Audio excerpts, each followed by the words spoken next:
Remember late Season 10, early Season 11, when Riot buffed the hell out of Anivia and she was one of the only viable mages in the mid lane? While Anivia is still an adored champion, with a relatively high pick rate, Riot adjusted her pretty quickly from her seemingly overpowered state, and with that we've seen less and less Anivia in the mid lane, and even more Anivia in the bot lane as a support. At the head of the flock is our Korean player whose name is translated to "If you talk, you will see." And that's according to Google Translate, so don't hold me accountable if that's a mistake. It's hard for me to get in contact or find more information on players from Korea, so we're going to speedrun this story section today. It looks to be he made this account around Season 9 and one-tricked Anivia in the mid lane to reach Platinum 1 in under 100 games.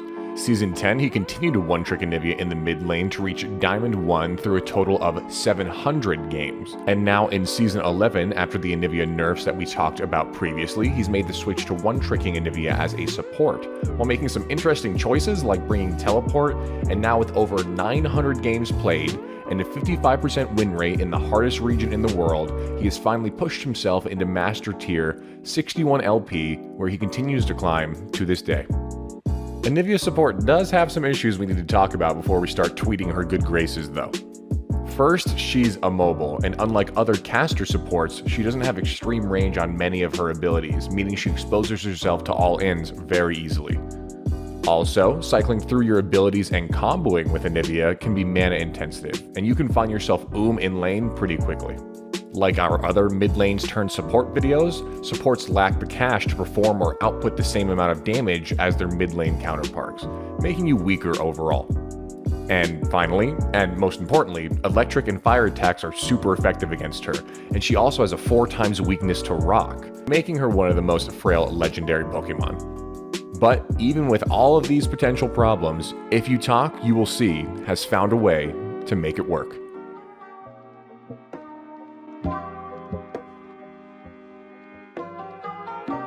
Before laning phase even starts, he likes to go and abuse Anivia's passive before anyone can even get to lane.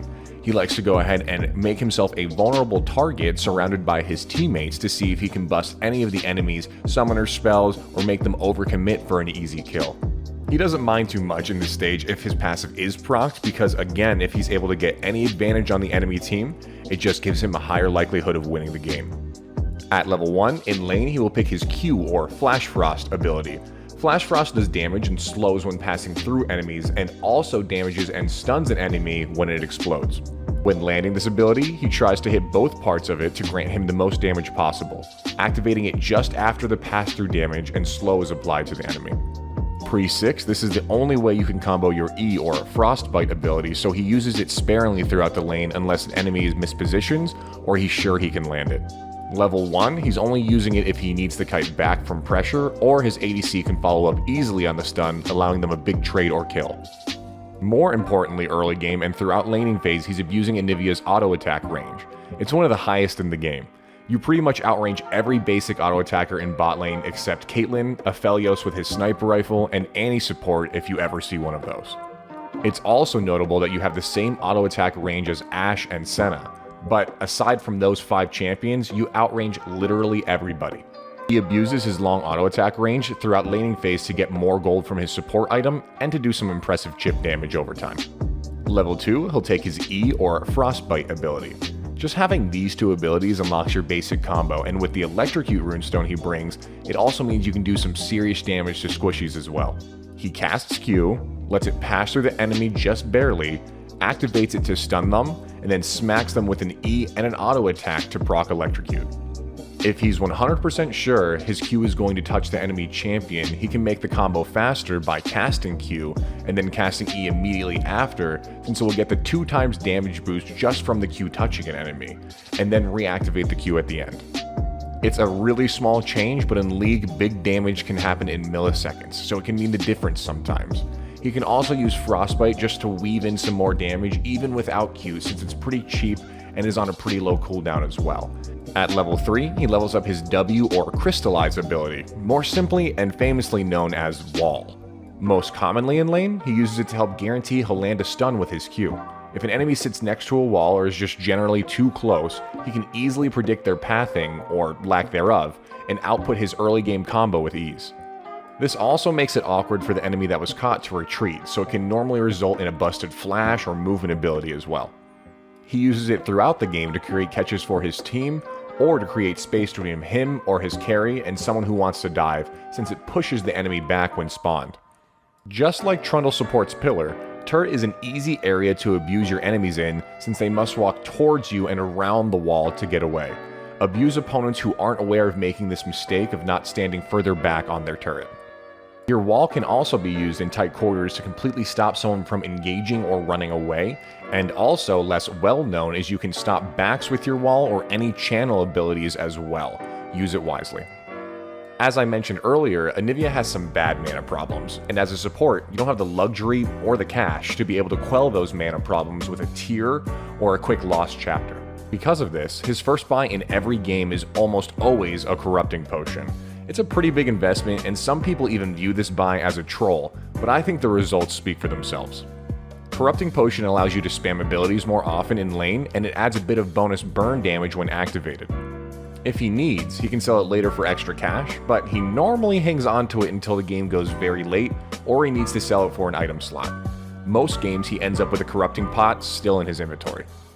He then proceeds to max E. His main objective on Anivia, similar to mid lane, is to output damage. Your E is on a very short flat cooldown of 4 seconds, and your main damage ability. Once you have your ultimate available, this means you can use Frostbite several times during a fight with amplified damage. The cycle continues until he hits level 6 when he levels up his ultimate or Glacial Storm ability. The storm starts small and gets to max size in about a second and a half. Once at max size, he can use it in conjunction with his E or Frostbite to apply double damage. Ultimate unlocks many options for you, like landing multiple Frostbites in a fight, slowing down divers, and improving your zone control in a team fight. The same mindset applies with his wall, where he wants to trap an enemy and force them to walk around his wall, the whole while tacking on damage with the ultimate. Your storm does much more damage once it's full grown, and the slow increases as well. So when placing it as support Anivia with your mana problems, you want to be sure that's where you want to keep it.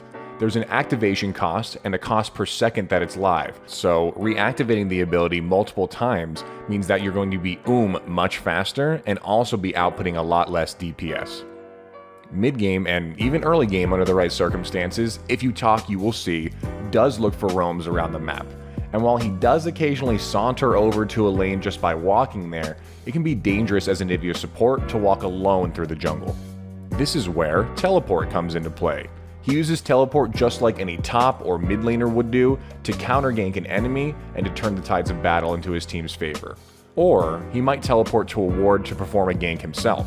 If it's super early, he may teleport back to lane to ensure he doesn't lose vital EXP for himself, but this is a little bit more on the rare side.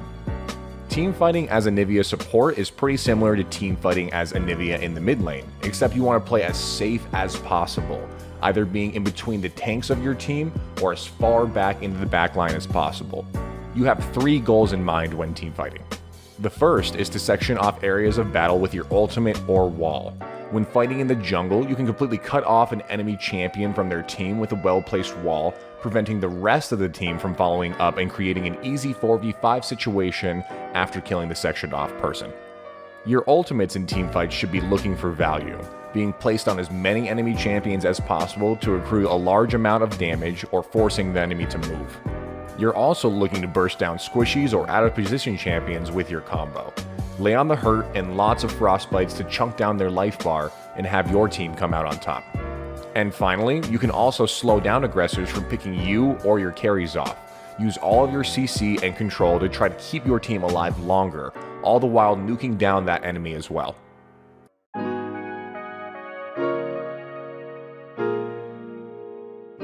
Some quick Anivia tips and tricks I picked up while watching If You Talk You Will See's games. First and foremost, you want to play around your ultimate.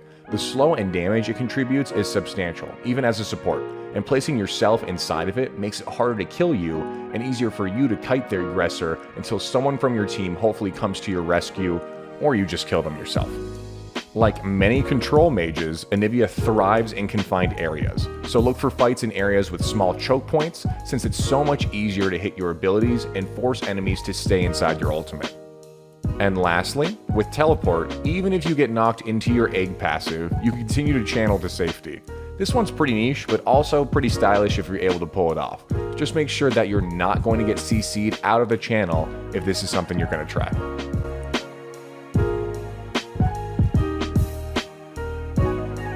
For his build, he starts every game with Spell Thief's Edge. From there, he grabs an early Corrupting Potion for sustain in lane, and then starts to rush level 2 boots. Normally grabbing Merc Treads against teams with a marginal amount of CC, or teams that heavily lack CC, he'll instead buy Boots of Lucidity. He then starts to build his mythic item, an Imperial Mandate, rushing health items first to help with his squishiness. For his 4th item, he'll look to the enemy team.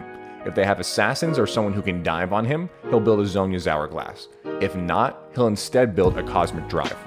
For his 5th item, whatever he didn't build for his 4th item, he'll then build. If the game goes long or he needs some more oomph in his build, he'll buy an Elixir of Sorcery. And for his 6th item, and throughout the whole game, as a good support does, he's buying Control Wards to win the Vision game, and potentially build a Ward Stone as well if the game goes very late. For his runes, he takes Electrocute for more burst damage, Cheap Shot for more damage whenever he's comboing, Zombie Ward for more AP and map control, and Relentless Hunter to move faster around the map. He also brings Presence of Mind to help with mana problems, and Legend Tenacity since CC is one of Anivia's biggest weaknesses. For his flex runes, he brings attack speed for auto attacks, and either 2 magic resist, 2 armor, or 1 of each depending on the enemy team.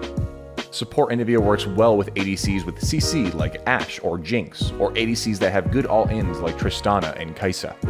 Support Anivia struggles against mobile ADCs like Lucian or Caitlyn, and engage in hook supports like Thresh or Leona. I love the idea of Support Anivia. I have played against it a few times and it seems very powerful, and as someone who used to be a mid laner who has turned support, it seems like a pretty easy transition to go from one lane playing one champion and then going down to play a different lane, but still being able to play that same champion with a pretty similar mindset. If you want to see me start to try to play Anivia Support, I stream every Tuesday and Thursday at 6 p.m. Mountain Standard Time. And as always, if you guys could like, comment, and subscribe on the video, that helps out the channel so much. We've been growing at a great rate in my eyes, but I would love to see more of you in the comment section below, or just popping in here more regularly. That's all from me today, folks. I hope you enjoyed the video, and I hope you also have a great rest of your day, or night, or morning, or whatever it is for y'all. I'll see you guys in the next one. Peace.